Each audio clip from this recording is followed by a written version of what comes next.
ছাত্ৰ ছাত্ৰীসকল আমি সমাসৰ বিষয়ে আলোচনা কৰি আছিলোঁ আৰু কেইদিনমান সমাসৰ বিষয়ে ইতিমধ্যে আলোচনা কৰা হৈ গৈছে। আমি শেষৰ ক্লাছটোত বহুব্ৰীহি সমাসৰ বিষয়ে আলোচনা কৰিছিলোঁ যে বহুব্ৰীহি সমাস কাক বোলে, যে যি সমাসত ব্যস্ত পদখিনিৰ যিটো শব্দগত যিটো অৰ্থ সেইটো নুবুজায় অন্য এটা অৰ্থকে প্ৰকাশ কৰে তাকে বহুব্ৰীহি সমাস বোলে। যেনে আমি পাইছিলোঁ যে বিনা আছে পানীত যাৰ বিনা পানী, তাৰমানে বিনা পানী শব্দটোৱে আমি সৰস্বতীক বুজাইছোঁ। যেনেকৈ চক্ৰ আছে পানীত যাৰ চক্ৰ পানী শব্দটোৰে আমি ভগৱান বিষ্ণুক বুজাইছোঁ।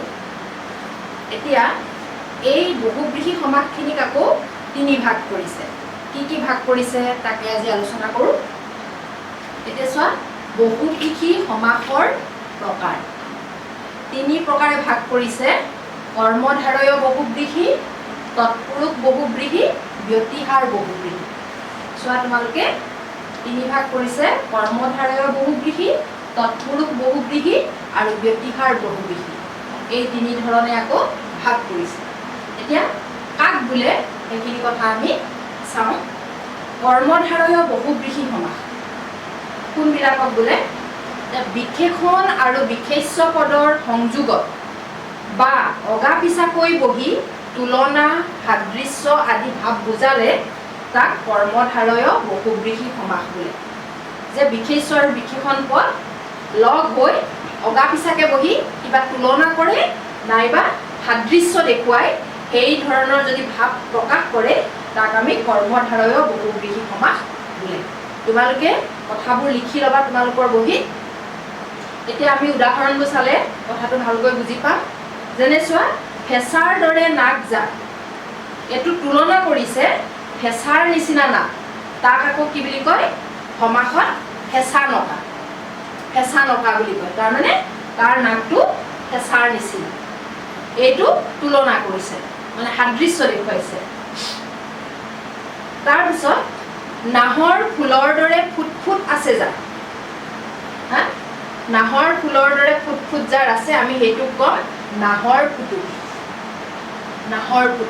তাৰমানে নাহৰৰ ফুলৰ ফুটবিলাকৰ নিচিনা তাৰ গাত আছে বা সাদৃশ্য আছে। কামীৰ নিচিনা যি হাৰ, কামী হাৰ, এইটো কামীৰ লগত তুলনা কৰিছে। নেউলৰ দৰে মুখ যাৰ, মুখখন যাৰ নেউলৰ নিচিনা, এইটো তুলনা দেখুৱাইছে, তাক কয় নেউল মুৱা। এইটো হৈছে কৰ্মধাৰয় বহুব্ৰীহি সমাস। ইয়াত তুলনা বুজোৱা হয় আৰু অগা পিছাকৈ বহি তুলনা বুজায়, বিশেষ্য আৰু বিশেষণ। এতিয়া চোৱা, নেউল এইটো বিশেষ্য আৰু নেউল মুৱা এইটো বিশেষণ। গতিকে এই দুটা লগ হৈ নেউল মুৱা হৈছে নেউলৰ দৰে মুখ, আৰু এইটো কৰ্মধাৰয় বহুব্ৰীহি সমাস। কথাখিনি তোমালোকে নিজে লিখি লৈ পঢ়ি চাবা ভালকৈ, তেতিয়া ভালকৈ বুজি পাবা।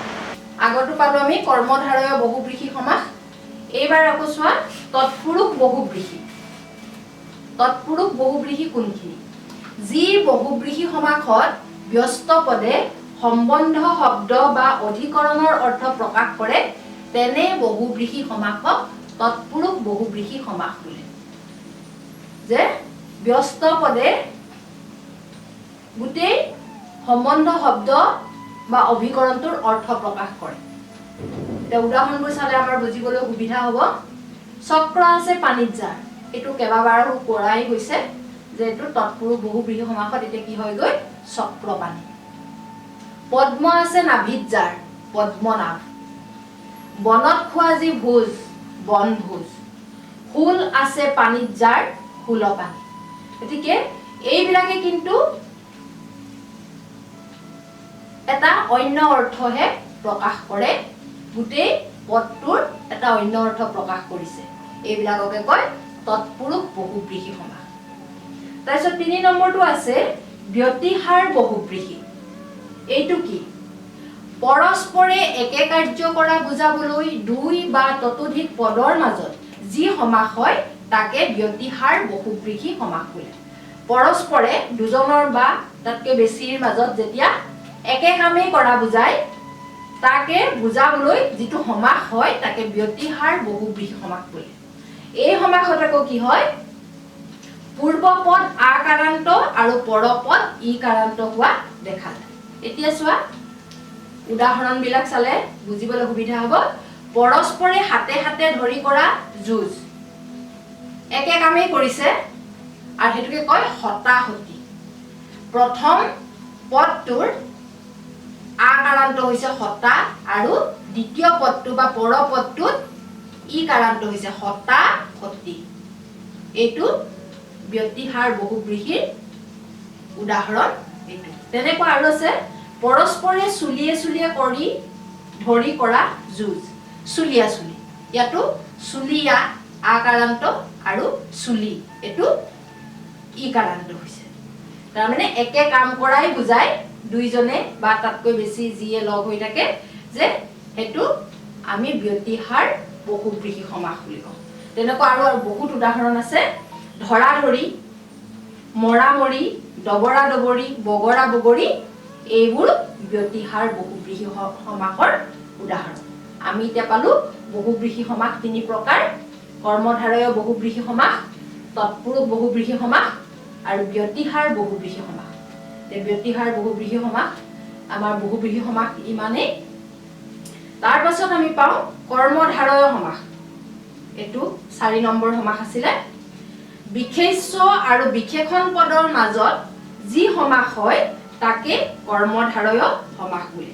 বিশেষ্য আৰু বিশেষণ পদৰ মাজত হয়। এতিয়া উদাহৰণবোৰ চোৱা। মহান যি পুৰুষ, মহাপুৰুষ। এতিয়া ইয়াতে প্ৰথম পদটো বিশেষণ আৰু দ্বিতীয় পদটো বিশেষ্য হয়। মহাপুৰুষত মহাটো মহান শব্দটো মহান যি পুৰুষ, এই মহা শব্দটোৱে বিশেষণ আৰু পুৰুষটো বিশেষ্য। মহাপুৰুষ প্ৰথমতে বিশেষণ হয় তাৰপিছত বিশেষ্য হয়। এইটো কৰ্মধাৰয় সমাসৰ উদাহৰণ। পুণ্য যি ভূমি, পুণ্যভূমি। পুণ্যটো বিশেষণ, ভূমিটো বিশেষ্য। ৰঙা যি ফুল, ৰঙা ফুল।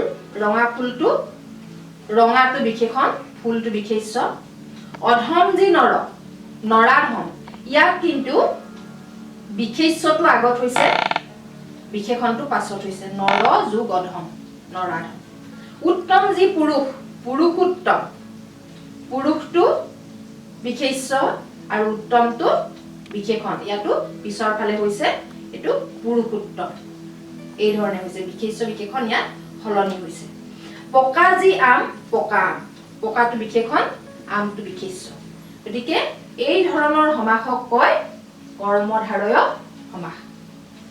মৰমৰ ছাত্ৰ ছাত্ৰীসকল, তোমালোকে কথাখিনি বহীত লিখি ল'বা আৰু উদাহৰণবিলাক চাই বুজিবলৈ চেষ্টা কৰিবা আৰু নিজেও এনেকুৱা আৰু উদাহৰণ লিখিবা। তোমালোকৰ ব্যাকৰণৰ কিতাপত আছে।